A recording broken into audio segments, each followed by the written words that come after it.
Merci pour cette invitation. Je suis très heureux de pouvoir donner un cours à Léa, c'est un grand plaisir. Je vais vous parler de, comme le titre l'indique, de la mesure de Plancherel sur les partitions d'entiers. C'est une façon d'introduire en fait un sujet sur lequel je travaille là depuis quelques années, plus généralement le contexte, ce que j'appelle les processus de Schur, mais j'ai choisi de parler de cet exemple. C'est un exemple, l'exemple peut-être le plus simple, qui est la mesure de Plancherel. Ça évitera d'avoir à introduire tout un formalisme un peu lourd et de parler de fonctions de Schur et tout ça. Donc si on peut voir, c'est une forme d'introduction à ce travail-là. Et j'en profite pour remercier tous les collaborateurs avec qui j'ai eu l'occasion de rentrer dans ce sujet. Il y en a beaucoup qui sont ici, ou qui ont été ici, et on a commencé à travailler ensemble. Et donc il y a Dan Bettea, Cédric Boutillier, Guillaume Chapuis, Sylvie Cortel, Sanjera Massami et Myriana Vuletic. Alors, qu'est-ce que je vais faire dans ce cours ? Alors, je réutilise en fait un cours que je viens de donner à Lyon, en M2. Et donc, je vais réutiliser une partie de ce cours. Je vais en donner une version très condensée. Alors, qu'est-ce que j'ai fait dans ce cours ? Dans ce cours, c'était, je me suis inspiré d'un livre, un livre intéressant de Dan Romick, qui s'appelle Les mathématiques surprenantes des plus longues sous-suites croissantes. Dedans, j'ai eu le temps de faire en gros les chapitres 1 et 2, qui portent vraiment sur le problème justement dit des plus longues sous-suites croissantes. Et alors, le livre, vous pouvez le trouver en ligne. Là, j'ai mis un lien. Hop, normalement. Ah, peut-être pas sûr. Voilà, donc vous avez une page sur sa page web, vous pouvez trouver son livre. Il est téléchargeable librement, donc ça vous fait une bonne lecture pour le soir. Et dans mon cours, alors au départ, j'ai commencé, je voulais aussi apprendre moi-même un peu l'histoire du sujet que je connaissais pas, les parties que je connaissais pas bien. Donc je connaissais pas bien la partie 1 sur l'histoire de forme limite. Donc là, je me suis vraiment collé au livre, et au chapitre 2, ça touchait plus à des choses que je connaissais. Puis j'ai fini par refaire les choses un petit peu à ma manière, en utilisant mon approche préférée, qui vient plutôt de travaux de Doc Unkoff et ses collaborateurs.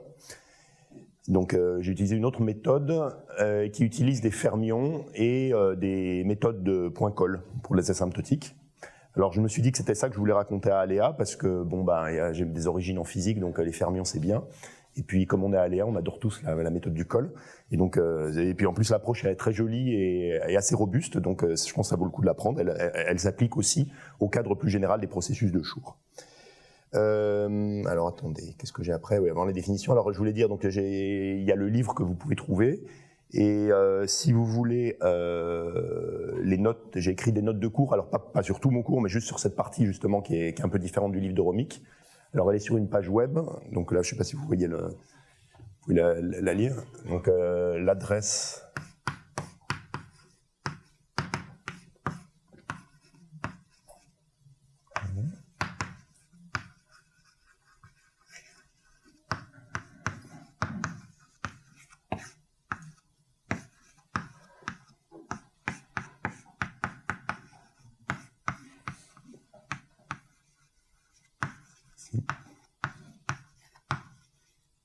Vous cherchez sur cette page et normalement il y a un petit lien Preliminary Lecture Notes.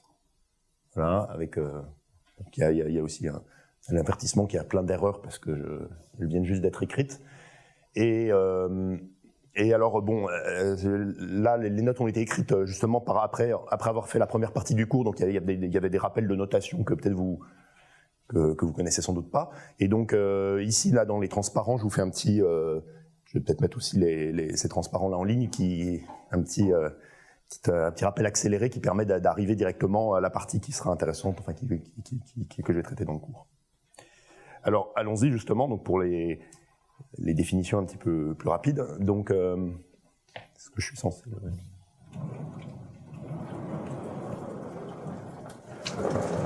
Je vais passer au tableau tout à l'heure, donc...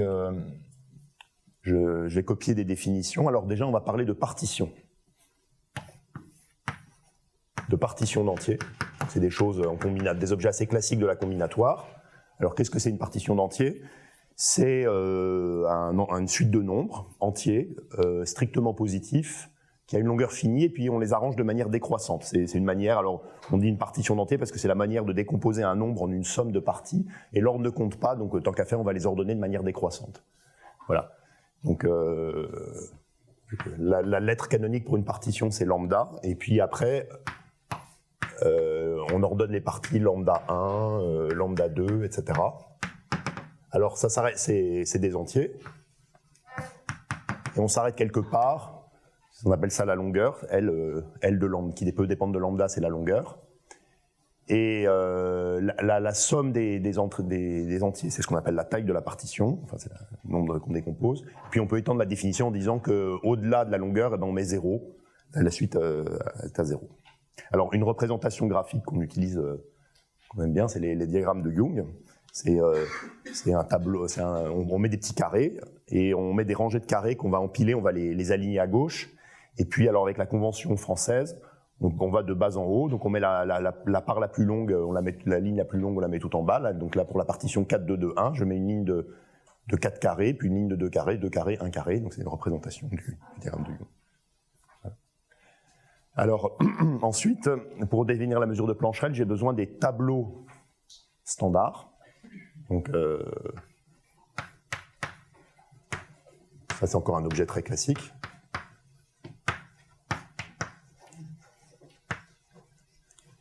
Donc, en fait, si on représente un diagramme de Young, comme dans les livres, avec des petits carrés, c'est parce que l'idée, c'est qu'on va vouloir mettre des choses dans les carrés. C'est des petites boîtes dans lesquelles on va vouloir mettre un remplissage.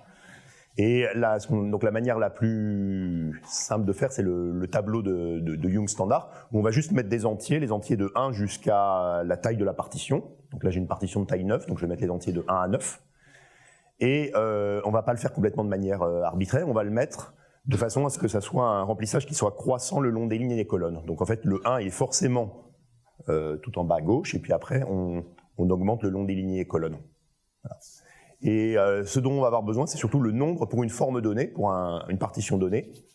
On va dire, ça c'est quelque chose qui dépend de lambda. Le nombre de manières de remplir une partition de taille lambda, on va le noter par d lambda. Alors d comme dimension, parce qu'il y a une interprétation en termes de représentation du groupe symétrique dont je ne vais pas parler ici.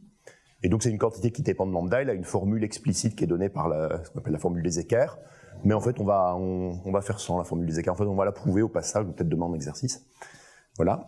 Et alors il y a un point de vue qui est peut-être aussi assez fructueux, on va y revenir plus tard, c'est qu'en fait comment on peut aussi interpréter d lambda, c'est le nombre de manières de faire croître ma partition. Donc j'ai ma partition à gauche, etc.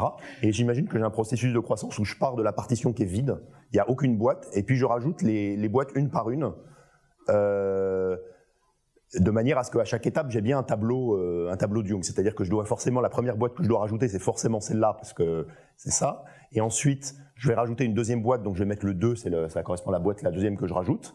J'aurais pu la mettre là aussi, mais j'avais que deux choix, si vous voulez, à ce moment-là. Le 3, je pouvais le mettre là ou je pouvais le mettre là, et ainsi de suite. Donc en fait, on peut voir un tableau standard comme une sorte d'histoire, si vous voulez. Alors il y a des gens qui parlent de marche sur le réseau de Young, mais en fait, la manière de construire, d'arriver à une partition lambda, un tableau standard correspond à une certaine manière de croître à partir de la partition vide pour arriver jusqu'à la partition lambda. Et ça c'est un point de vue qu'on va utiliser. Voilà. Alors qu'est-ce que c'est la mesure de Plancherel ?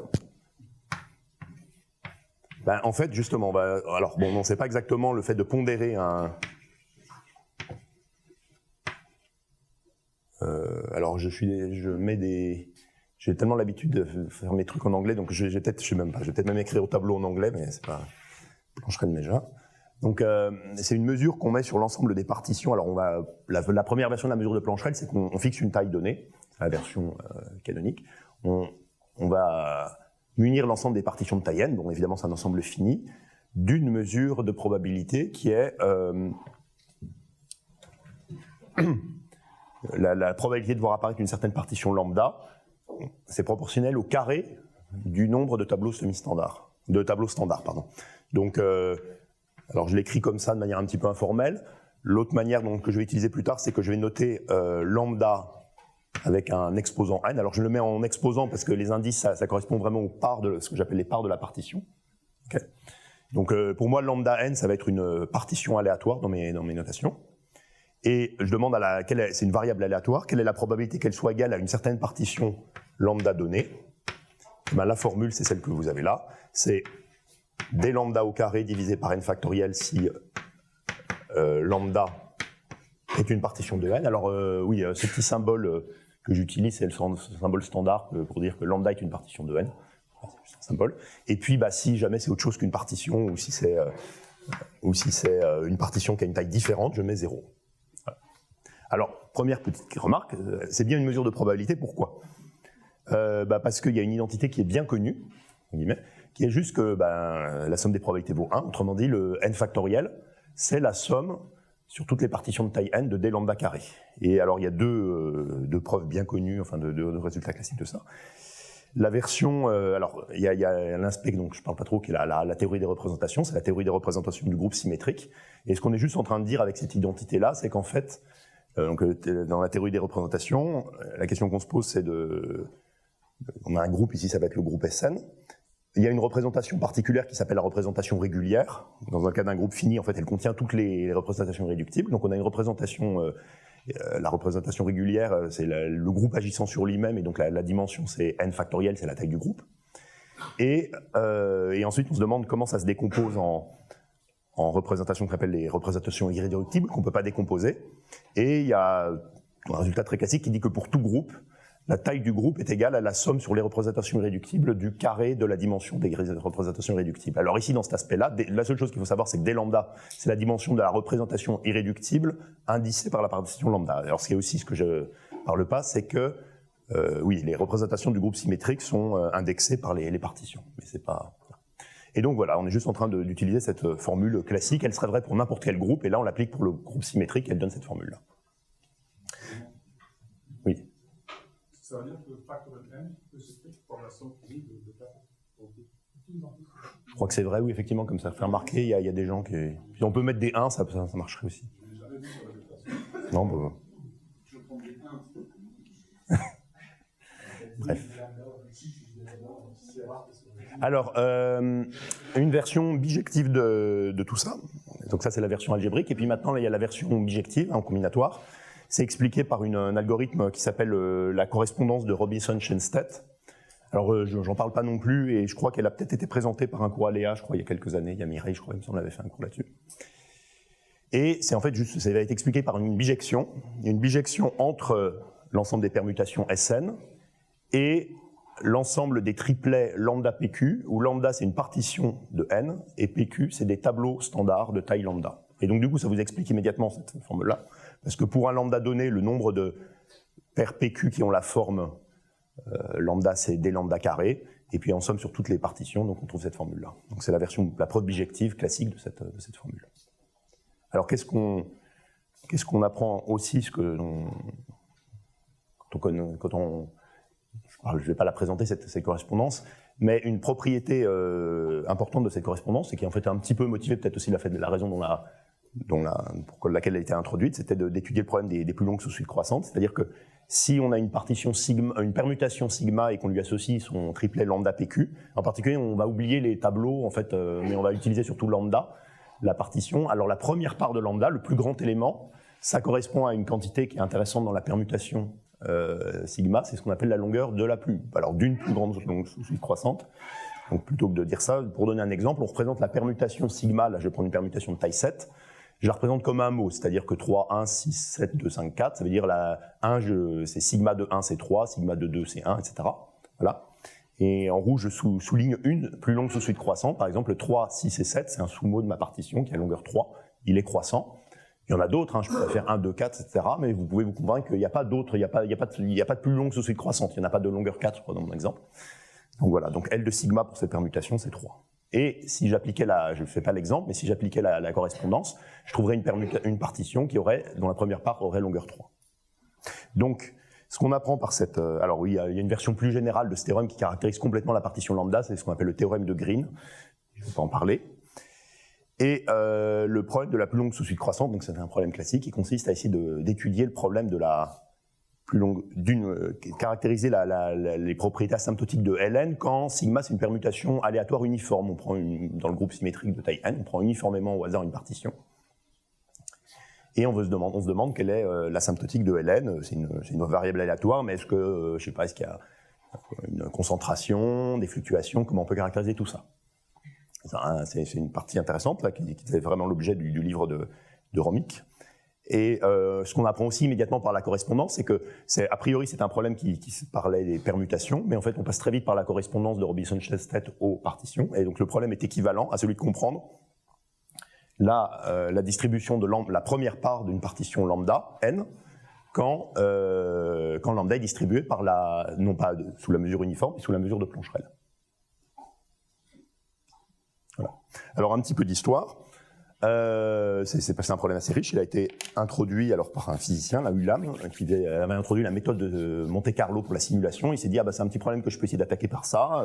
Qu'est-ce qu'on peut dire? Et puis au moins il a observé, il a trouvé aussi des bornes, il a montré que ça devait être Ln pour une permutation de taille n, ça devait être de l'ordre racine de n. C'est un petit problème rigolo. Ensuite, il y a Mursley qui a écrit un papier qui est assez amusant à lire. Il expliquait un petit peu les idées de la recherche à des étudiants. Et il a dit, bon, bah, je vais prendre ce petit problème et je vais voir ce que je peux dire dessus. Il a introduit, il a utilisé des principes de probabilité, théorème ergodique sous-additif, etc. Enfin, des choses assez marrantes. Et il a montré qu'effectivement, ln divisé par racine de n, ça converge en probabilité vers une constante. Alors, il pouvait pas l'identifier exactement. Il avait juste vu que c'était par des bornes, il a montré que c'était entre pi sur 2 et e. Et puis, il y a une construction graphique qu'on appelle la construction des lignes de Hammersley. En fait, c'est la correspondance Robinson-Chestet. Alors, j'ai mis le cas, mais j'aurais pas dû, mais enfin, d'une manière un peu déguisée, ou une préversion de cette correspondance, elle est profondément reliée. Voilà. Alors après, il y a on a trouvé la constante c'était 2. Voilà. C'est plus simple que pi sur 2 et e. Et c'est venu 2 preuves indépendantes qui ont été données par Verschick, Kerhoff et Logan-Schepp, et en fait c'était une conséquence, ça a été montré la première fois par un théorème qui paraît beaucoup plus compliqué, plus difficile et compliqué, qui est un théorème de forme limite pour la mesure de Plancherel. Donc en fait, toute cette histoire, elle est racontée dans le chapitre 1 du livre de Romick. Ils arrivent, la fin, le chapitre 1 raconte un peu toute cette histoire, les premières bornes, et puis il arrive à ce théorème, et il le démontre avec une sorte de principe de grande déviation, ou des choses comme ça. Alors juste pour vous montrer un exemple, une simulation qui a été faite par Dan d'une partition de Plancherel de taille 10 000, et ben on voit assez bien que la partition, alors j'ai représenté, elle est tournée en ce que j'appelle la convention russe, elle est représentée à 45 degrés, et on voit bien qu'il y a c'est quelque chose, voilà, vous voyez en regardant près, on voit les pixels que c'est une boîte, mais ça a l'air de vraiment tendre vers une courbe, une certaine courbe continue, lisse, etc. Et qui a la forme de Plancherel. Alors, je fais remarquer aussi que là, on est dans une boîte finie, mais a priori, la partition s'arrête là, quoi. C'est-à-dire que la forme, en fait, elle est compacte, et c'est lié à ce qu'on va voir. Voilà, donc ça, c'est le chapitre 1 dont je ne parle pas ici. Et plus pour se connecter avec ce qu'on va voir aujourd'hui. Donc c'est toute une histoire, vous voyez, les années passent, etc. Mais finalement, le résultat le plus précis qu'on a eu sur ce problème de la plus longue suite croissante, c'est un théorème de Baek, Deift, Johansson en 99, qui a fait grand bruit, je pense, quand il est paru, parce qu'il était vraiment difficile. C'était de montrer, alors non seulement que le 2 racine de n, c'est le terme dominant, mais si je soustrais ln sur 2 racines de n, bon, bah, je peux avoir éventuellement des fluctuations autour de cet ordre dominant. Et l'ordre de grandeur des fluctuations, il est pas trivial, il est n puissance 1/6. Tu vois, en particulier, on voit que c'est pas gaussien. Enfin, si j'avais un théorème central limite, ça devrait être n puissance 1/4, mais non, j'ai pas ça. Donc c'est n puissance 1/6, c'est un ordre de grandeur un peu anormal. Il avait été conjecturé par des simulations avec par certaines personnes. Les gens s'étaient convaincus que ça devait être quelque chose comme ça. Et ils ont montré que cette distribution, donc voilà, je divise par ça, la probabilité que ça soit plus petit qu'un certain nombre S réel fixé, ça tend vers une limite, bon, évidemment entre 0 et 1, et c'est en fait une distribution. Donc vous voyez, c'est la distribution renormalisée de Ln, et ça converge en loi vers une certaine distribution. Et cette distribution, elle n'est pas inconnue, c'est une distribution, alors c'est pas Widow, hein, c'est Widom, Tracy-Widom. Donc c'est une distribution en fait qu'on rencontre dans les matrices aléatoires, les fluctuations de la plus grande part d'une matrice aléatoire, de ce qu'on appelle l'ensemble gaussien unitaire. Et voilà, donc ça fait un lien plutôt inattendu entre des permutations puis des matrices aléatoires. Déjà, c'est assez intéressant. En fait, ce qu'on peut penser, une certaine manière de penser, c'est qu'en fait une partition, c'est une sorte de matrice aléatoire discrète. Enfin, c'est un spectre c'est les valeurs propres d'une matrice aléatoire discrète, mais ça, c'est un point de vue un petit peu philosophique. Donc en fait, on est en train de faire des matrices aléatoires dans le discret. Et c'est pas étonnant qu'après, quand on fait des limites asymptotiques, on retombe vers le continu, donc on est dans la même classe d'universalité. Voilà. Alors le plan du cours. Alors ce que je veux faire aujourd'hui, c'est de vous montrer la mesure de Plancherel. On va regarder la version poissonnisée de la mesure de Plancherel, et je vais la montrer que c'est ce qu'on appelle un processus déterminantal. Alors c'est pas directement, il faut faire une petite transformation, et qui est connu, qui s'appelle qu'on peut expliciter, qui s'appelle le noyau, enfin le processus de Bessel discret. Donc je vais essayer de vous faire un petit peu de théorie des processus déterminantaux, et puis de faire la connexion avec ça en utilisant la méthode des fermions.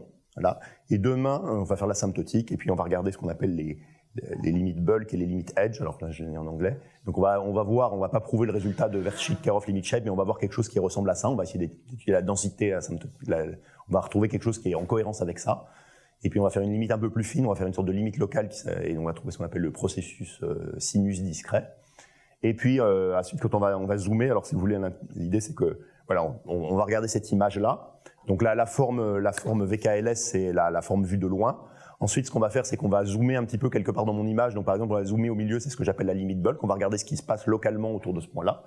Et c'est là qu'on va voir ce processus sinus discret. On va voir qu'en fait, localement, on va quand même regarder la structure de la partition, les montées, les descentes, enfin la structure des boîtes, et on va voir qu'il y a quelque chose, c'est pas du tout une marche aléatoire avec des incréments indépendants, mais c'est un processus déterminantal qui est le processus discret.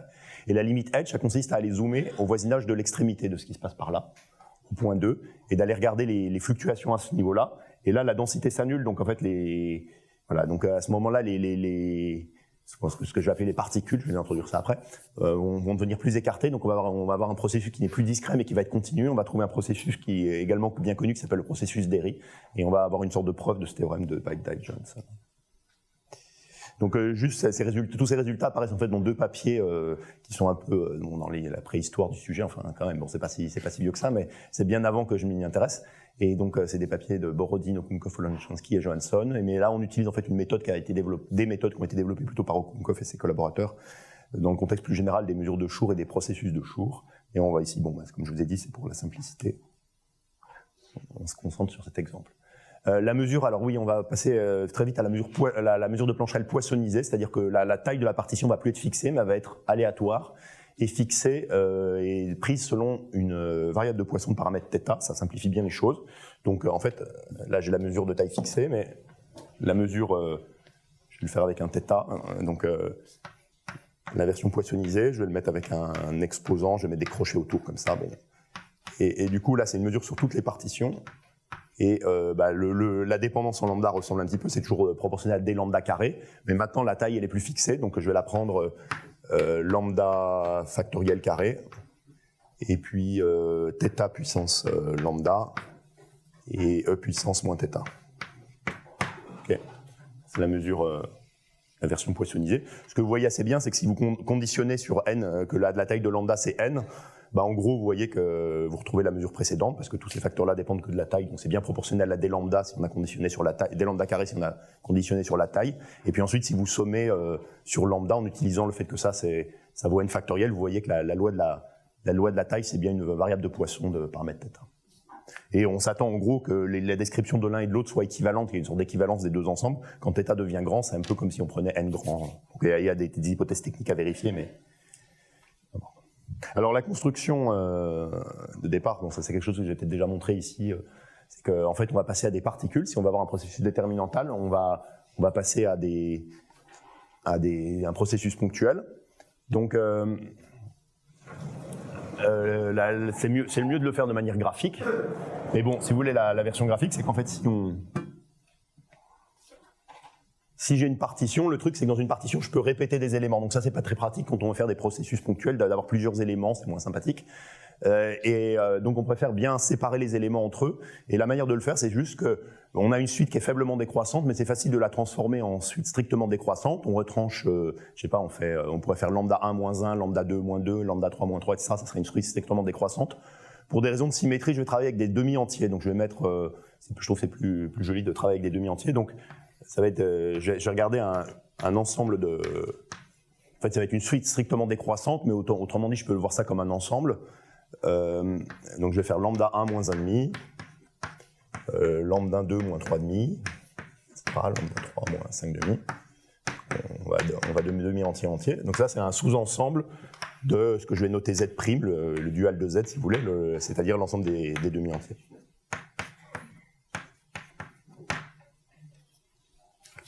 Et la représentation graphique de ça, c'est, si vous représentiez le diagramme de Young de ma partition, ici c'est 4, 2, 1, je le tourne dans la convention russe, je le tourne à 45 degrés, et je m'intéresse à ce que j'appelle, la courbe bleue qui représente, si vous voulez, le bord du diagramme de Young, que j'étends en fait, quand j'ai mes parts qui sont égales à 0, j'ai une ligne qui va tout droit. Et puis la première part, la part 0, si vous voulez, elle est infinie d'une certaine manière. Donc en fait, je vois ça comme une courbe qui a une pente 1 ou plus ou moins 1, qui change, donc c'est une courbe affine par morceau, qui peut changer de pente au point entier. Donc c'est une sorte de marche, c'est une marche aléatoire simple, si vous voulez.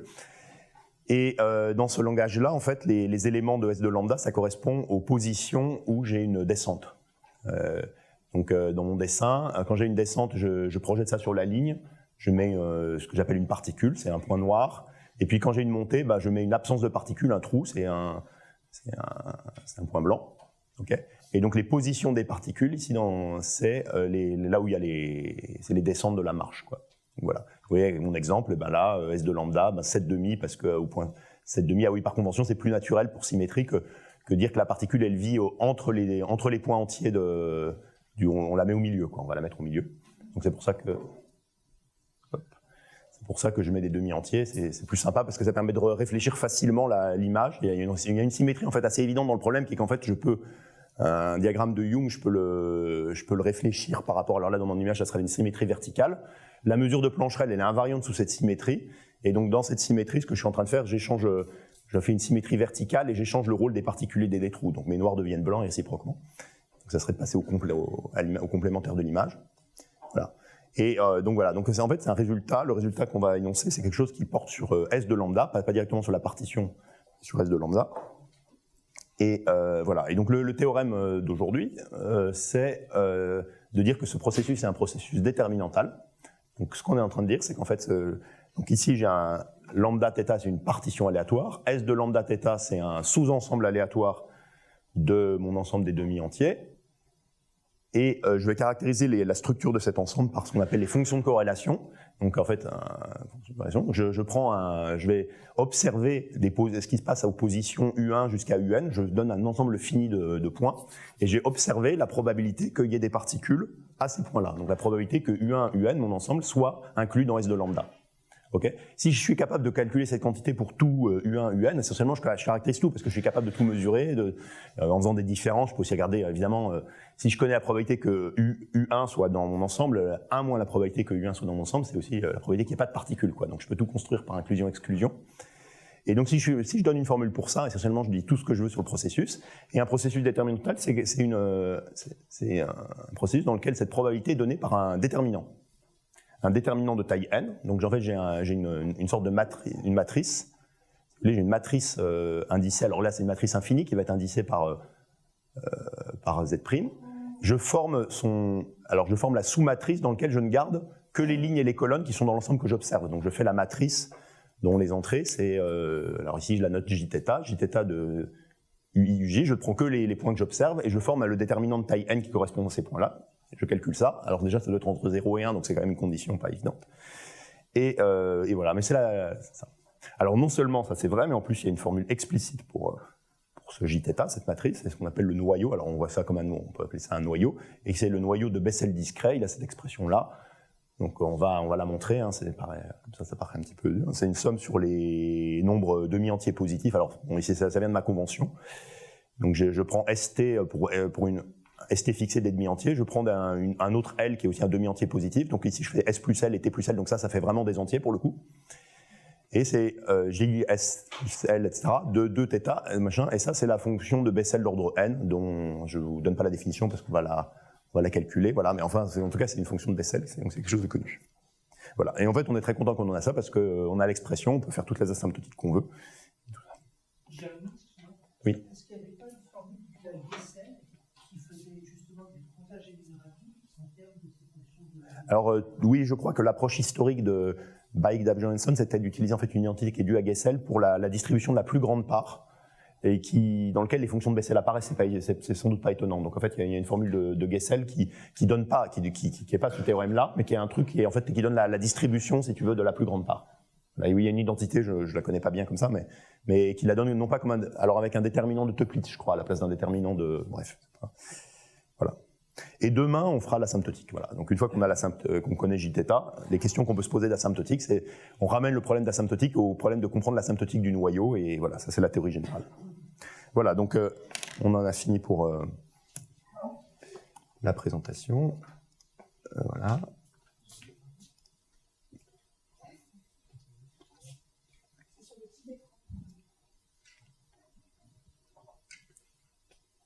Là, il faut que j'utilise les boutons, c'est ça, je crois.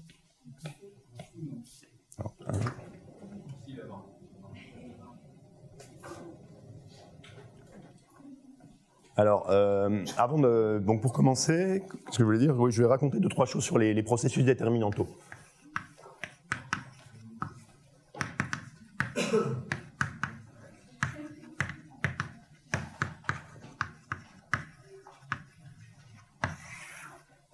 Alors ici, moi je me place, il y a une théorie très générale des processus ponctuels et des processus déterminantaux. Ici, je vais vraiment me placer dans le cas le plus bête, qui est essentiellement le cas fini ou éventuellement le cas dénombrable. Donc je me donne un ensemble lambda, un ensemble de positions possibles, que je vais supposer fini ou dénombrable. En fait, je vais commencer par le cas fini.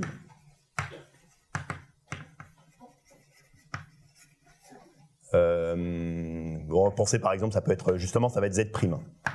Dans l'exemple que je vais, je vais prendre les positions des particules. Et un processus ponctuel, c'est un sous-ensemble de lambda. Et je prends un X aléatoire.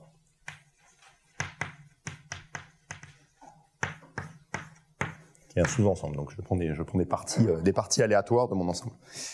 Et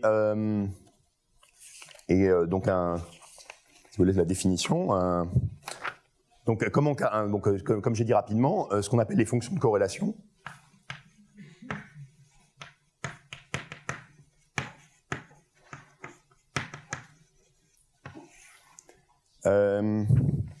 C'est bon, pour caractériser cette loi, en fait c'est quelque chose qui donc il y a un peu l'idée qu'en fait, bon, dans le cas fini, c'est pas tellement un problème, mais qu'en fait, cet ensemble, il est tellement grand, a priori, qu'on peut pas observer tout, quoi. Ça n'a pas vraiment de sens de dire la probabilité que X soit égal à quelque chose. A priori, ça n'aurait pas de sens. Bon, là, dans le cas qu'on va faire, ça aurait un sens, mais on pourrait imaginer, je sais pas, si vous prenez par exemple des variables de Bernoulli sur des variables ID 0, 1, et vous prenez les endroits où vous avez des 1, ben, on peut pas vraiment dire la probabilité d'avoir une réalisation complète. Tout ce qu'on peut faire, c'est observer une taille finie. Donc en fait, plutôt que de regarder à X complètement, on va prendre un ensemble U fini. Et puis là, ce qu'on appelle la fonction de corrélation, donc souvent on l'appelle ρ U. On peut aussi la noter ρ n parce que en indice où U c'est n, c'est le cardinal de n.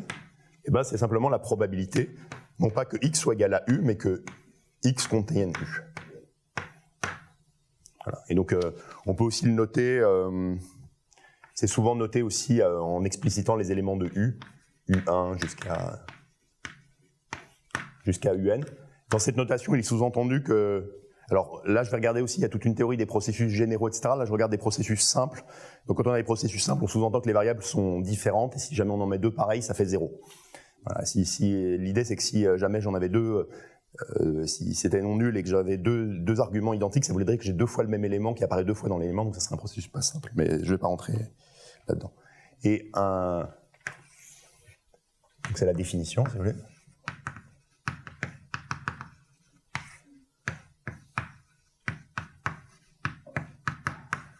L'ensemble de X est dit déterminantal.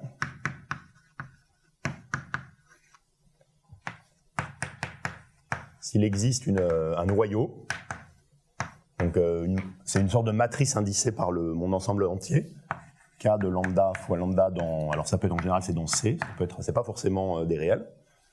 L'important c'est que je fasse le déterminant, tel que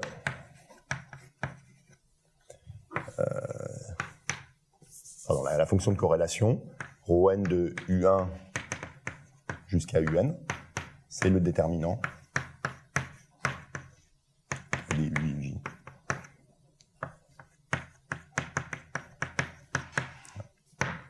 Donc dans cette définition, en fait, on voit tout de suite que ça s'annule quand il y a deux des arguments sont identiques. On voit que ça s'annule parce que dans le déterminant, il y aura deux lignes identiques. Donc ça dit en fait que déjà par essence, un processus, il est simple. Il n'y a jamais deux particules au même endroit. Voilà, c'est quelque part c'est inclus dans la définition.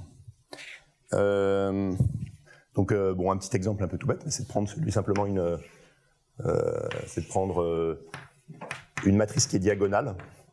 Alors bon, c'est pas une déjà se dire, on dit qu'elle existe. On peut se demander si je vous donne une matrice K, est-ce que ça définit un processus? Alors vous voyez que c'est une condition un peu forte parce qu'il faut que ce déterminant-là,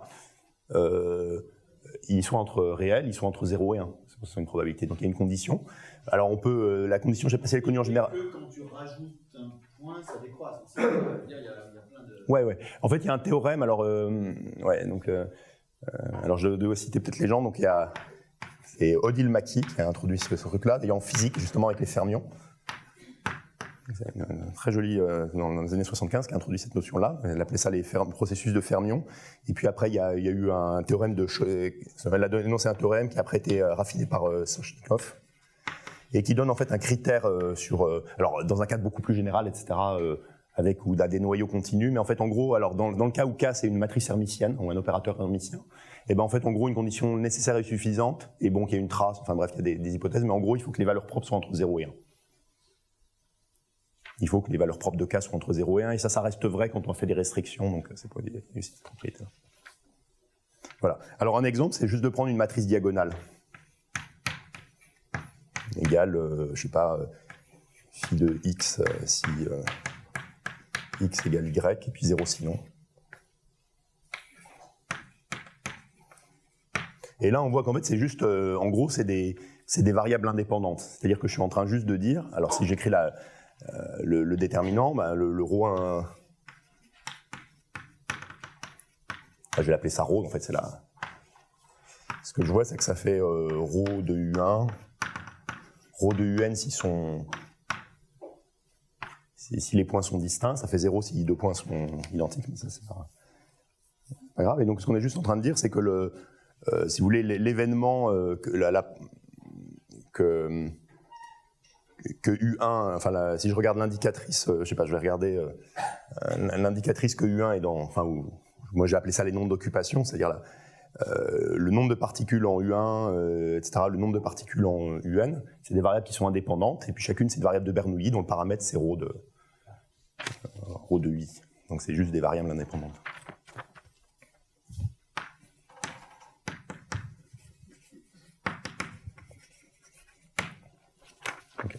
Et voilà. Et après, en général, on voit qu'en fait, un processus déterminantal, c'est alors quand K est pas diagonal, c'est quelque chose où il y a de la dépendance. Et en fait, on voit aussi assez vite que c'est quelque chose qui est corrélé négativement. Donc, c'est autrement dit, si je regarde par exemple si je prends 2 points, probabilité que UV soit dans mon ensemble X, ben j'ai un déterminant 2 par 2. J'ai déjà la partie diagonale, et en fait, je vois que la partie diagonale, c'est la probabilité que U soit dans X, fois la probabilité que V soit dans X. Et puis, je retranche quelque chose, donc ça fait moins K de UV, K de VU. Si, par exemple, le K est hermitien, on verrait que, c'est souvent le cas, en fait, dans le cas qui nous intéresse, cette quantité-là, K de UV, quoi, K de VU, c'est forcément un réel strictement positif. Donc, en particulier, ce truc-là est négatif, et ça, on peut l'interpréter comme la covariance de l'indicatrice que U soit dans X. Et donc en particulier, on voit que cette covariance, avec le signe, la covariance est strictement négative, donc c'est pour ça qu'on dit que c'est corrélé négativement. Alors, bon, il y a un exemple aussi classique, alors non, je ne vais pas faire l'exemple, après je serais obligé de passer dans le continu pour faire le GUE, mais voilà, donc je ne vais pas faire ça. Alors, l'exemple qu'on va faire aujourd'hui, c'est d'avoir une expression explicite avec les jθ, c'est quelque chose, on va voir que ça marche. Maintenant, ce que je voudrais... Ah oui, je voudrais faire aussi peut-être une remarque, c'est que le K, il n'est pas unique. Le noyau n'est pas du tout unique, parce que si je prends un noyau K de UV, et que je le perturbe, que je fais K tilde, je prends mon noyau départ, et je multiplie par une certaine fonction de U et je divise par une fonction de V. Donc en termes de déterminant, je suis juste en train de multiplier par une matrice diagonale à gauche et la matrice inverse à droite. Je ne change pas ce déterminant et ça ne change pas ne change pas ρn. Et donc en fait voilà, le K il n'est pas unique, intrinsèquement on est libre de le perturber par ça, quoi, de le multiplier par une fonction, etc. Donc il ne faut pas penser que voilà. que le truc est complètement déterminé par son noyau, mais enfin, le noyau est uniquement déterminé. Il y a une certaine liberté sur le noyau qu'on peut exploiter pour faire des petits changements de variables, des choses comme ça. Alors, je vais énoncer le résultat qui est peut-être le plus important. Le théorème, donc c'est ce que j'appelle les, alors en anglais, les gap probabilities. En fait, l'idée, c'est que quand vous connaissez les fonctions de corrélation, vous connaissez tout ce que vous voulez sur le processus. On peut, en fait, bon, la philosophie, c'est qu'en fait, on peut tout exprimer en termes de déterminants, non seulement les fonctions de corrélation et d'autres aussi. Et donc, le truc qui est important, c'est je vais regarder la probabilité. Je vais prendre un B, un ensemble fixe, B fixé, une partie fixée, et je vais regarder la probabilité, non pas qu'il soit inclus dedans, mais qui n'intersecte pas mon ensemble. Et je regarde la probabilité que X inter B est vide. Okay. Et ben, le théorème dit que c'est donné, il y a une expression pour ça, et c'est donné encore par un déterminant. Et c'est déterminant de l'identité moins K indice B. Alors ce que j'appelle, alors une notation que je vais toujours utiliser, c'est que K souscript P. Alors c'est en fait plus ou moins je l'avais déjà utilisé là-dedans. C'est K indice B, c'est la matrice obtenue en gardant depuis, donc à partir de K, les lignes et colonnes dans B.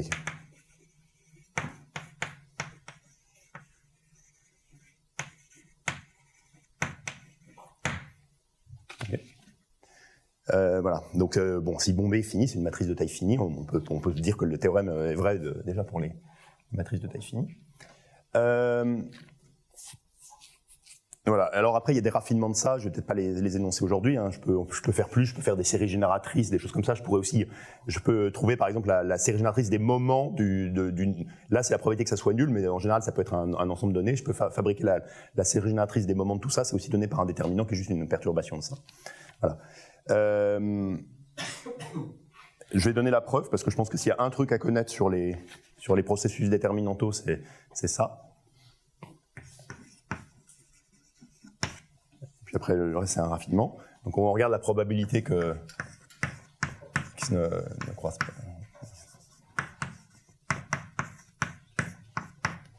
Alors, la première étape, c'est d'utiliser la formule d'inclusion-exclusion.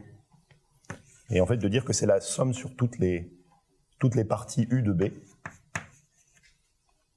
Okay, de moins 1 puissance la taille de U fois la probabilité que U soit dans X. Okay. Voilà. Donc ça, c'est la formule d'inclusion-exclusion, ça c'est vrai en général, il n'y a pas besoin d'hypothèse de déterminant. Et puis maintenant, j'utilise le fait que c'est donc ça c'est inclusion-exclusion. Et puis ensuite, je vais utiliser le fait qu'on a un déterminant. Qu'est-ce que je suis juste en train de dire, c'est que du coup, cette probabilité-là à droite s'évalue comme un déterminant, c'est le déterminant de K indice U. Et puis ensuite, il y a une identité là que je vais écrire sur les déterminants, mais qui en fait, ça du coup, c'est le déterminant de 1 moins KB. Où là, j'ai un lemme, qui est, on peut dire, trivial, si vous voulez, que je vous laisse vérifier en exercice, parce que c'est juste qu'en fait, si vous regardez le développement, c'est pour n'importe quelle matrice, si on fait déterminant de l'identité plus M, pour une matrice M, et ben on peut le développer comme une... Donc a priori, ça serait un déterminant, je sais pas, alors là je vais prendre par exemple une matrice de... Je vais prendre des indices, M c'est une matrice avec des indices de 1 jusqu'à N. Et ben c'est une somme sur toutes les parties de 1 jusqu'à N. C'est une somme sur tous les U de 1 jusqu'à N du déterminant de M restreint à U. Donc ça c'est un petit lemme, je pourrais mettre un X si vous voulez, je pourrais essayer pour avoir le truc. Et là du coup je vais simplement avoir par linéarité, je vais juste avoir X puissance la taille de U. Donc là ici je la prends pour X égale moins 1. Oui. Donc ce truc-là, c'est très facile à vérifier. Si vous développez le déterminant comme une somme sur les permutations, vous voyez que le i, ça fait des points fixes. Et puis bon, bref, je vous laisse le faire en exercice. C'est un lemme, on le connaît peut-être pas tellement bien, mais il est quand même très simple. Et donc là, j'utilise cette identité-là pour amener à ça. Et ici, j'ai le u, c'est la somme sur les parties de b. Donc ce que je construis, c'est la matrice restreinte à b. Il y a un petit point que je passe un peu sous le tapis, c'est qu'en fait, ici, le déterminant, on pourrait le voir comme une matrice de taille b, enfin de la taille de b. Mais en fait, je peux aussi l'avoir comme une matrice de la taille de lambda tout entier, parce qu'en gros, ce que j'ai, c'est que j'ai une matrice par bloc. J'ai une matrice, ici, cette matrice-là, elle a, voilà, si vous voulez, dans mon ensemble lambda tout entier, j'ai b. Donc là, j'ai lambda, un ensemble d'indices tout entier. J'ai un sous-ensemble qui est b. Donc là, ici, j'ai par exemple identité moins kb. Et puis là, j'ai encore l'identité. Puis là, j'ai des zéros. Donc en particulier, le déterminant de la matrice tout entière, c'est la même chose que le déterminant du bloc. Donc il y a une sorte de, toujours une petite ambiguïté qui en fait, bon, c'est pas important, mais c'est que le déterminant, la taille en lui-même, ça peut être un déterminant de taille de b, mais ça peut être aussi un déterminant de taille lambda. Ça n'a pas d'importance. Et en fait, d'ailleurs, justement, c'est ça qui permet, c'est cette remarque, et c'est ce lemme qui s'étend au cas infini, quand on veut faire le cas comptable, c'est qu'en fait, ce lemme devient une définition si lambda est infini. On va essayer de donner un sens au déterminant infini. Donc en fait, en gros, là, c'est ce qu'on appelle la définition du déterminant de Fredholm. Je pose ça comme une définition. Donc je vais prendre une matrice, je sais pas, donc lambda infini. Donc là, je vais avoir, et là, je vais prendre toutes les parties de lambda qui sont finies. Voilà. Et je pose ça comme définition. Alors je mets souvent, je peux mettre un indice lambda par exemple pour préciser que c'est un déterminant un peu spécial, c'est le déterminant de Fredholm. Et voilà. Et bon, c'est une définition si cette somme converge.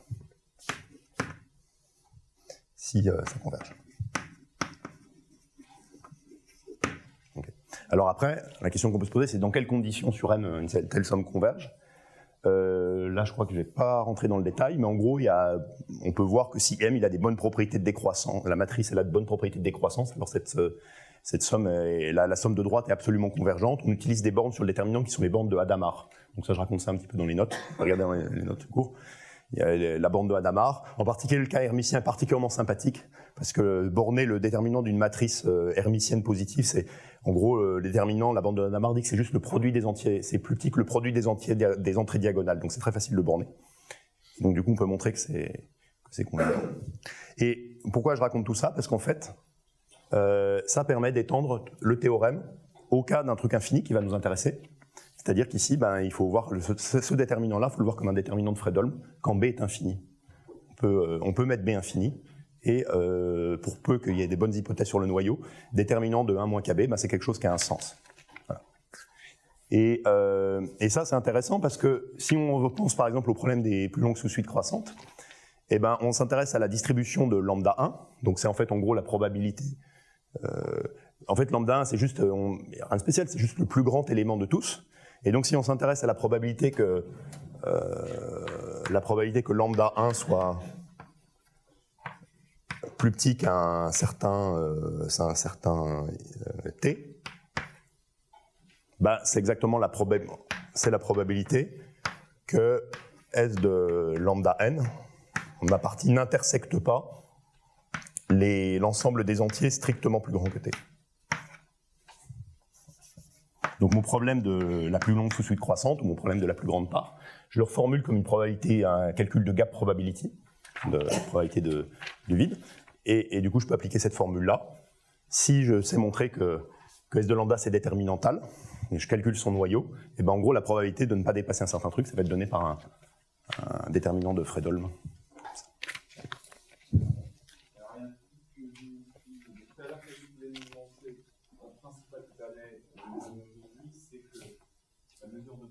Oui.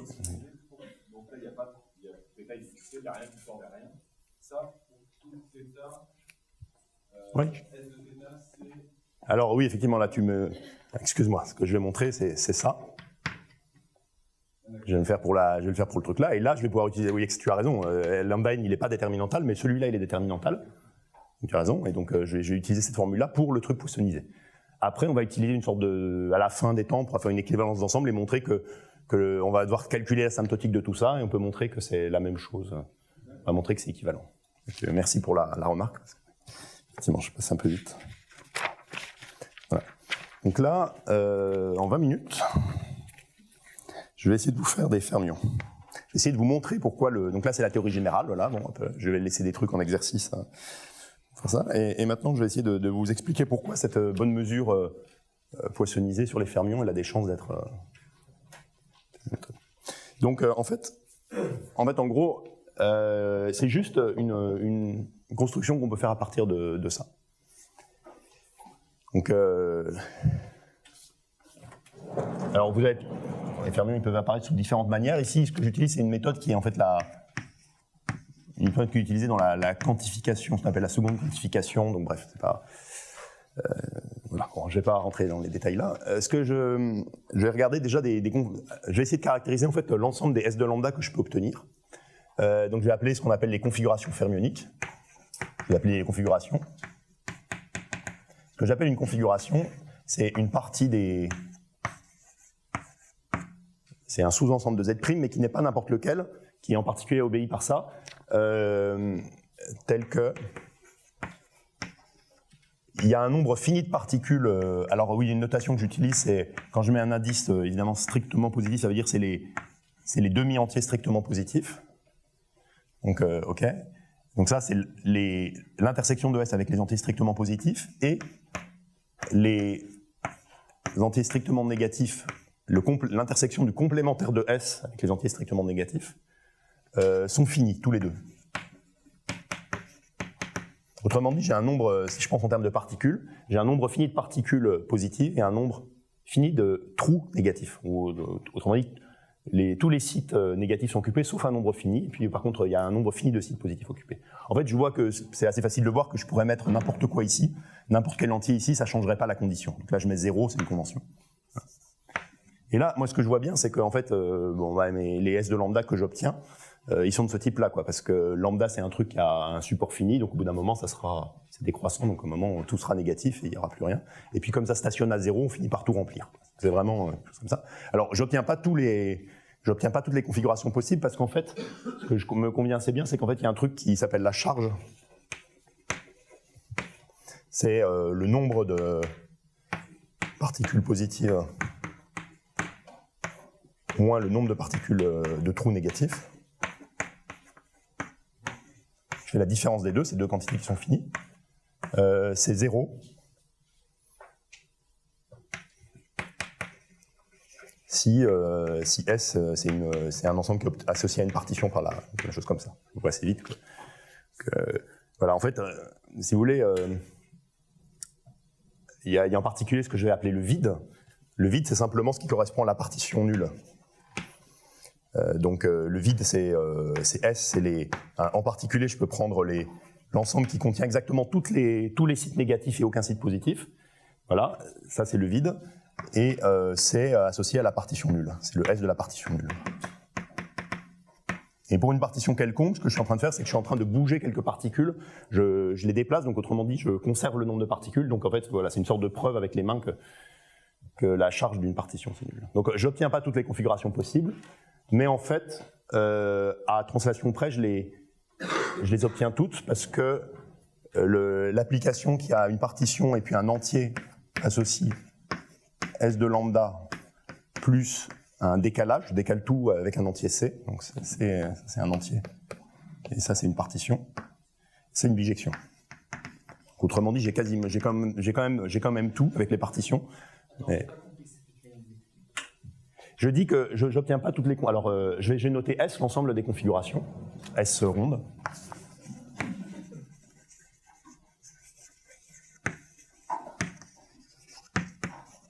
Ok. Donc, en fait, ah oui, une petite remarque, c'est aussi un ensemble dénombrable. Par les définitions, on peut voir que c'est un ensemble dénombrable. Donc, en fait, ça a un sens de mettre une mesure dessus avec la mesure de contact. Voilà. Et ce que j'étais en train de dire, c'est que l'ensemble des partitions n'est pas en bijection avec S parce qu'on n'obtient que des configurations de charge nulle. Okay. Mais c'est quasiment, pour obtenir toutes les configurations possibles, je suis juste obligé de rajouter la charge. Donc, autrement dit, j'ai une bijection Donc ce que je suis en train de dire, c'est que c'est en bijection avec l'ensemble des partitions.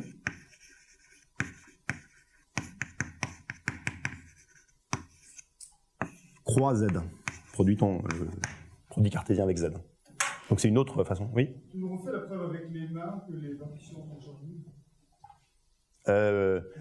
Alors, en fait, regarde, si je prends la partition nulle, Oui, ça.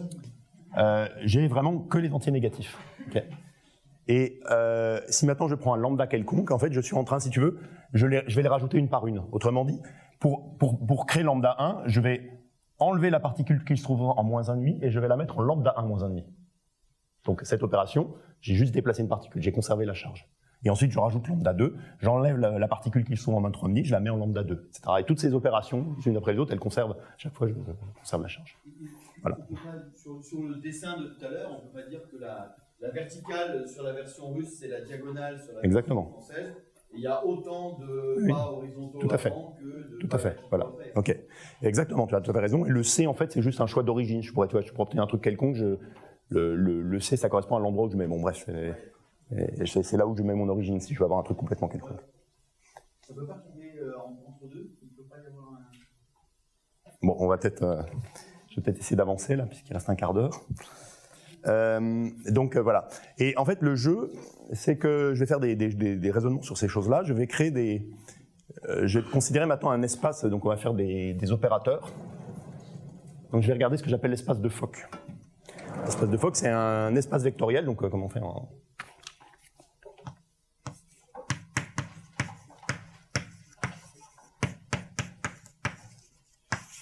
Donc F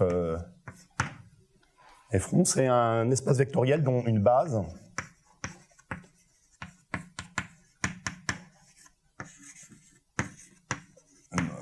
donc c'est une base, je vais avoir une base VS qui est indicée par les configurations ferme unique.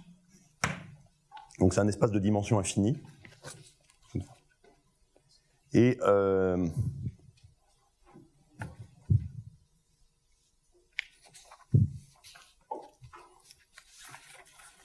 et je vais m'amuser à construire des opérateurs sur cet espace-là, mais je vais le faire de la manière la plus naïve possible, c'est-à-dire que je vais juste définir un opérateur par son action sur la base. Donc autrement dit, je suis juste en train de construire des matrices, si vous voulez, c'est des matrices qui sont indicées par des choses comme ça. Bon, mon point de vue, ça peut être complètement matriciel, et je vais, en fait, de manière cachée, je ne vais avoir que des choses d'infini. Et donc, en fait, les choses les plus importantes, c'est les opérateurs. Donc, je vais aussi avoir la base duale, je vais la noter avec une étoile.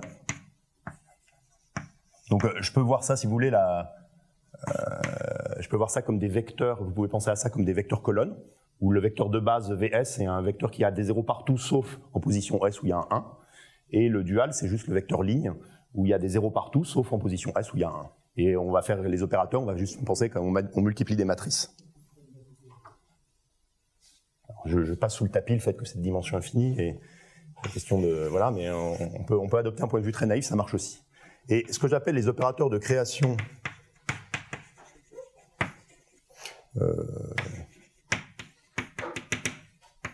annihilation ferme unique.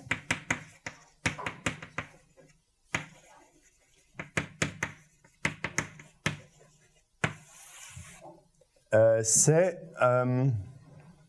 une famille d'opérateurs que je vais noter psi-k, ça c'est l'opérateur de création, et l'opérateur d'annihilation c'est le dual, au sens, bon, moi mon point de vue c'est juste que le dual, vous pouvez penser à ça à la matrice transposée, c'est que j'ai que des matrices avec des coefficients réels, donc l'étoile c'est la transposée, donc c'est psi-k et psi-k étoile, où c'est des opérateurs qui créent des particules, on se fixe une position k, et c'est un opérateur qui crée une particule à la position k.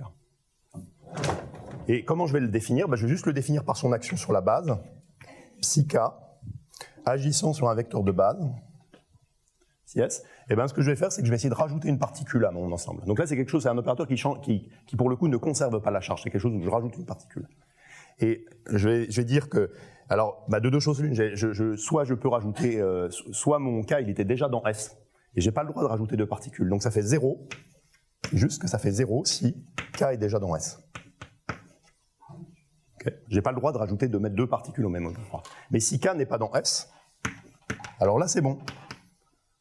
Je peux ajouter je peux rajouter l'élément K à S, donc c'est le vecteur de base S union K, mais je vais le faire avec un petit twist, je vais le faire avec un signe.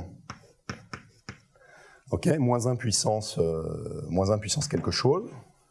Alors je vais l'écrire ou. Le signe, c'est le nombre de particules. C'est le nombre de particules dans S qui sont à droite de la particule que je rajoute.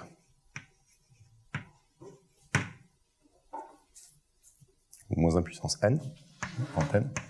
Voilà. Et ça, c'est quelque chose de une remarque très importante. Donc ça, c'est la définition de mon opérateur de... Et en fait, si vous voulez maintenant la version, le transposé, l'opérateur d'annihilation, je peux juste reprendre la même définition. J'ai l'opérateur qui essaye d'enlever une particule en K, et ben essentiellement le truc symétrique, ça fait 0 si j'avais pas de particule, j'ai pas le droit d'enlever une particule là où il y en a pas. Donc ça fait 0 si K n'est pas dans S. Et si K était dans S, alors j'ai le droit de l'enlever, et au lieu de la rajouter, ben je l'enlève. Voilà. Donc ça, c'est la définition de l'opérateur d'annihilation. Voilà. Et le signe, c'est exactement le même. Alors, et voilà. Alors, quel est le truc important à retenir? C'est que pourquoi on fait ce jeu-là? Pourquoi ce signe en particulier? En fait, c'est bon. Ça s'appelle en physique, ça s'appelle la transformation de Jordan-Wigner. Et en fait, la raison profonde, c'est qu'en fait, on a ce qu'on appelle les relations d'anticommutation canonique.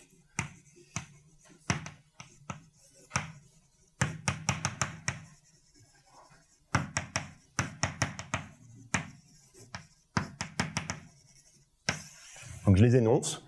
C'est juste de dire que psi k, si je prends deux positions, psi k, l'opérateur psi k et psi l, j'agis d'abord avec psi l à droite, donc je commence par créer une particule en L et je rajoute une particule en K. J'ai envie de dire c'est équivalent à ajouter d'abord la particule en K et la particule en L. Donc il y a une relation, a priori, entre de commutation, quoi. On a envie de dire c'est la même chose que de rajouter la particule en K d'abord et puis la particule en L. Mais à cause du signe, vous pouvez vous convaincre que c'est en fait ça le fait avec un signe opposé. Donc j'ai ce qu'on appelle un anticommutateur, ça fait 0. Okay. Pour la même raison, alors je ne fais pas la preuve, mais je pense que vous pouvez vous en convaincre assez vite. Les transposés, elles vérifient la même relation. Alors excusez-moi, mes indices sont peut-être pas très lisibles, mais c'est vraiment, j'échange l'ordre des indices, quoi, c'est de faire commuter les opérateurs. Et en dernier lieu, il y a une relation qui est très importante et pas triviale, c'est que si je fais avec un opérateur de création ou d'annihilation,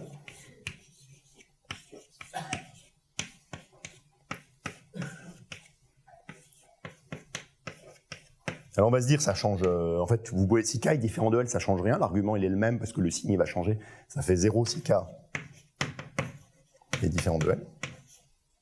Alors oui, je ne le dis pas, mais quand j'écris ça, c'est une identité entre opérateurs. La manière de le vérifier, c'est de le faire dans la base. On choisit des vecteurs de base, on se rend compte que ces opérateurs-là, ils sont des zéros. Il y a plein des éléments de ces matrices qui sont zéros. Il y a juste des choses non triviales à vérifier pour quelques trucs. Et puis voilà, il y a juste quelques cas à vérifier. Voilà. Et là, ça fait 0 si K est différent de L. Mais maintenant, ça fait si K égale L, il y a quelque chose de non trivial parce que retirer une particule en K et la rajouter après, c'est pas pareil que la rajouter et la retirer après. Parce que vous vous rendez compte que il y a un cas, c'est un opérateur. En fait, c'est un opérateur qui est diagonal. C'est-à-dire que c'est un truc qui mesure la présence d'une particule en K, comme tu dis. Donc en fait, alors pour K égale, si je fais la somme des deux, ça fait 1. Enfin, c'est l'opérateur identité, l'identité si vous voulez, ou 1. Moi, je l'écris comme ça. Mais c'est juste qu'il y a, en fait, si vous le testez cette relation dans la base, c'est juste qu'il y a un des termes qui vaut 1 et l'autre qui vaut 0. Donc ce terme-là vaut 1, par exemple, s'il y a une particule en K, ce terme-là vaudrait 1, parce que ça veut dire que j'enlève la particule, je la rajoute, donc ça, j'ai rien changé. Mais celui-là, il ferait 0, parce que j'enlève la particule, non, je rajouterai une particule là où il y en a une déjà, etc. Okay. Donc voilà, mais c'est juste que voilà, et c'est important, voilà. Donc ça, en fait, c'est ce qu'on appelle aussi une algèbre de Clifford, en fait, ça génère ce qu'on appelle une algèbre de Clifford. Voilà.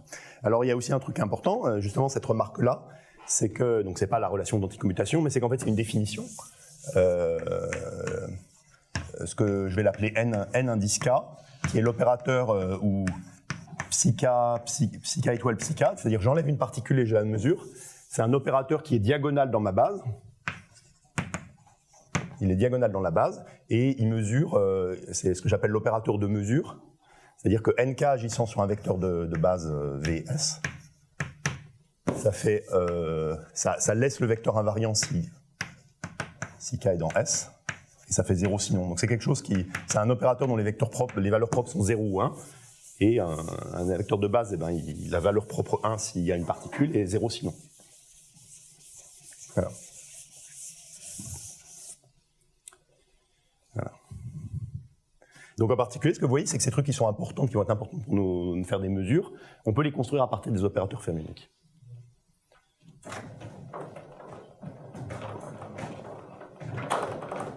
Je peux faire deux à la fois. Est-ce qu'il y a une... Oui ?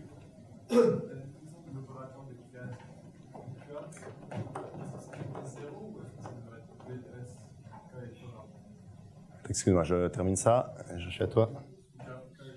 Alors, excuse-moi, oui.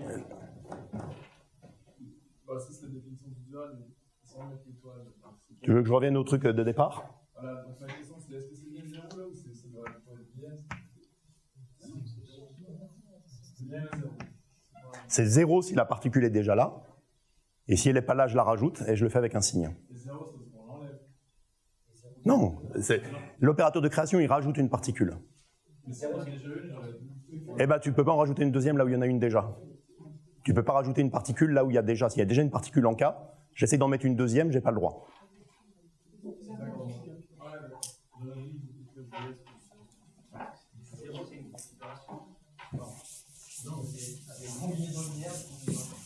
C'est le vecteur nul.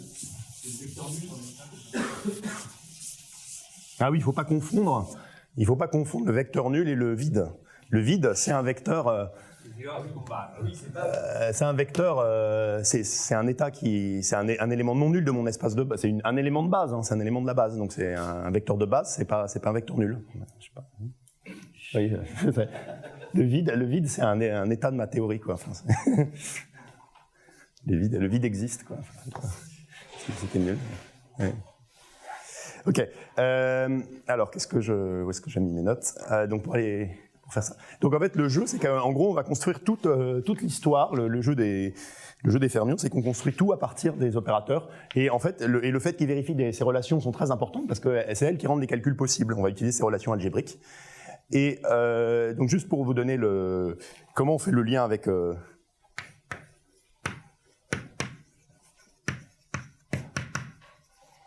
comment on va faire le lien avec les histoires de Plancherel et ces choses comme ça, c'est avec ce qu'on appelle les opérateurs, on pourrait les appeler bosoniques, je les appeler les opérateurs de boîte. Donc je vais construire des choses avec mes fermions. Et je vais faire cet opérateur-là.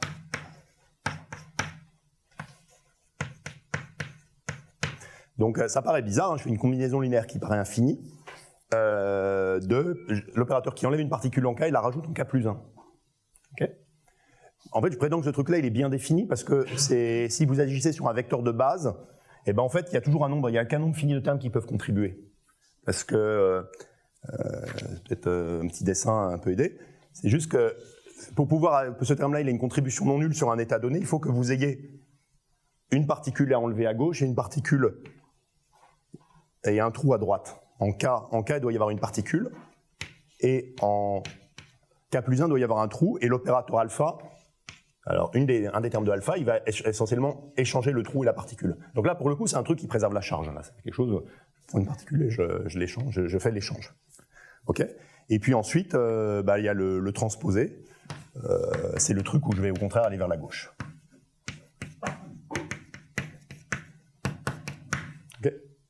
Ça, c'est alpha. Et là, bon, il n'y a pas de signe. Là, vous pouvez vous rendre compte que c'est un opérateur qui n'a pas de signe. Et celui-là, il a une relation très intéressante avec les partitions. C'est qu'en fait, ce truc-là, si vous pensez en termes de diagramme de Young, un truc comme ça veut dire que dans le diagramme de Young, il y a une descente suivie d'une montée. Et là, quand vous faites ça, vous passez à une montée suivie d'une descente. Autrement dit, ce que je suis en train de faire, c'est l'opérateur qui rajoute une boîte. C'est l'opérateur, je l'appelle box pour ça, parce que c'est l'opérateur qui va ajouter une boîte à ma partition. Donc je peux l'écrire comme ça. Si vous voulez, je peux l'écrire comme ça. Ah oui, sur ta partition. Je pense à mon truc qui code un état, qui code à une partition, et j'ajoute une partition. Donc je vais te l'écrire. Je vais te l'écrire comme ça. Je peux l'écrire alors par un abus de notation. V lambda, c'est le truc, c'est le vecteur de base qui est associé à S de lambda, quoi. Enfin, okay. J'agis avec cet opérateur alpha. Ce truc-là, je peux écrire que ça. Alors là, pour le coup, si j'ai un état qui correspond à une partition, l'état final, il correspond toujours à une partition puisque je conserve la charge.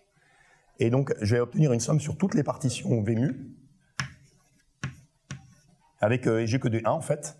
Et V mu, alors j'ai une notation que les gens utilisent, qui est de lambda qui monte vers mu. Ça veut dire quoi? Ça veut dire que lambda mu est obtenu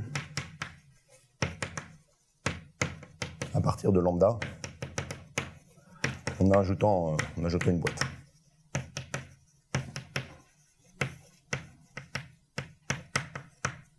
Voilà. Donc, et en particulier, cette somme, elle est toujours finie. Il y a que, si je prends un diagramme de Young, il n'y a qu'un nombre fini de choix, c'est ce que j'appelle les coins extérieurs. Il n'y a qu'un nombre fini d'endroits où je peux ajouter une boîte. Okay. Et alors ce truc-là, on voit aussi le lien avec les trucs comme ça, c'est en fait un opérateur qui fait la croissance, c'est-à-dire que je grandis lambda en ajoutant une boîte. On ajoute une boîte à tout endroit où tu peux rajouter une boîte. Et il n'y a qu'un nombre de choix fini, c'est le nombre de coins de mon diagramme de Young. Et donc en fait, ce que et puis le dual, ça va être le truc qui au contraire enlève une boîte.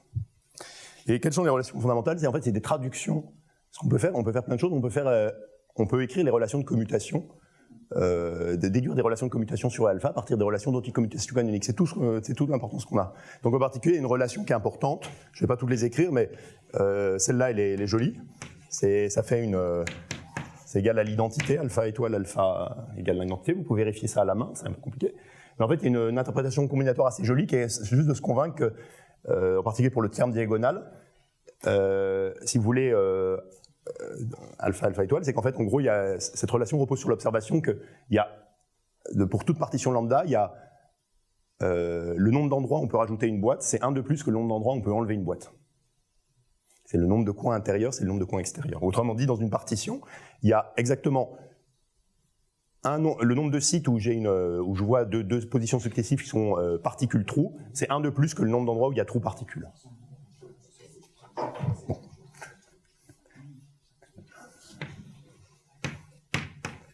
Et puis il y a une autre relation qui est importante, et puis après il y a toutes ces duals qui sont que. Alors ici c'est le commutateur, c'est pas l'anticommutateur, ce que je note par ça c'est le commutateur. Donc si je peux écrire des relations de commutation avec des choses comme ça. Et alors là en 3 minutes, je vous raconte la fin de l'histoire. Donc le lien avec la mesure de Plancherel, c'est juste qu'en itérant cette relation-là, en partant du vide, ce que je vois c'est que alpha puissance n, en partant de la partition vide, c'est quoi? Si j'itère cette relation, ça va me donner le nombre de diagrammes, ça va être vraiment le nombre de partitions de n.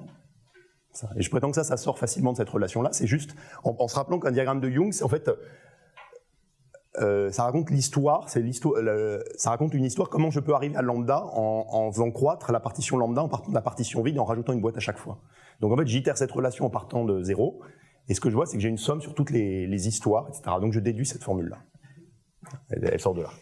Si je veux la version poissonnisée, je vais être obligé de le faire avec des séries formelles. Je vais faire E puissance x alpha agissant sur le vide. C'est la version poissonnisée de tout ça. Alors c'est une somme sur toutes les partitions, et puis je vais trouver, évidemment, en développement en série, x puissance lambda sur lambda factoriel. Et lambda. Okay. Et donc avec ça, je peux représenter en fait d'une certaine manière ma mesure de Plancherel. Et en fait, le jeu de tout ça, c'est qu'avec ça, je vais pouvoir écrire les fonctions de corrélation. Une somme sur toutes les partitions. J'obtiens une somme sur toutes les partitions où j'ai avec le coefficient qui est d lambda sur lambda factoriel, je notera que je n'ai pas le carré pour l'instant, x puissance lambda. Okay. Et donc le résultat, c'est le résultat final que j'ai essayé d'écrire, c'est que je peux écrire en termes de fermions, je peux écrire la fonction de corrélation, la probabilité la probabilité que mon ensemble U1, UN soit dans S de lambda θ. C'est ça qui m'intéresse in fine. J'ai une représentation de tout ça avec des fermions. Je vous écris la formule. J'agis, alors effectivement, j'utilise le vecteur le vide, qui n'est pas un vecteur nul.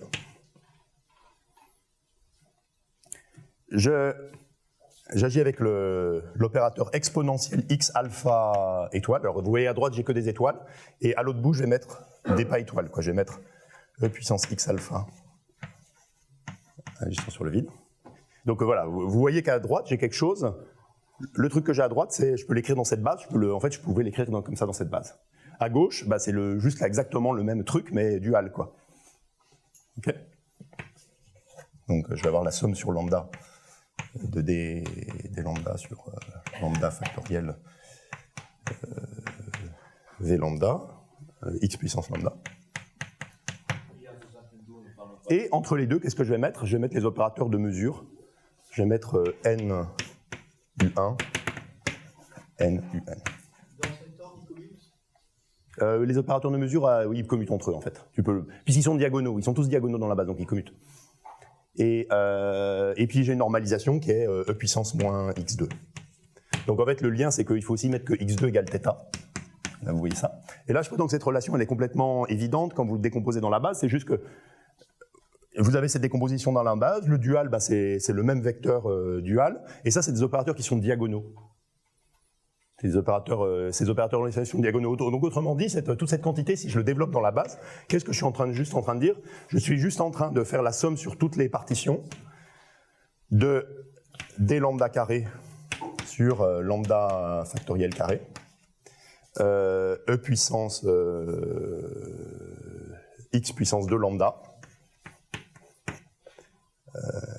Voilà, V lambda, eh ben, ils sont duals, c'est V. Dans cette somme, a priori, j'aurais une double somme, mais comme c'est des opérateurs diagonaux, j'ai qu'une simple somme.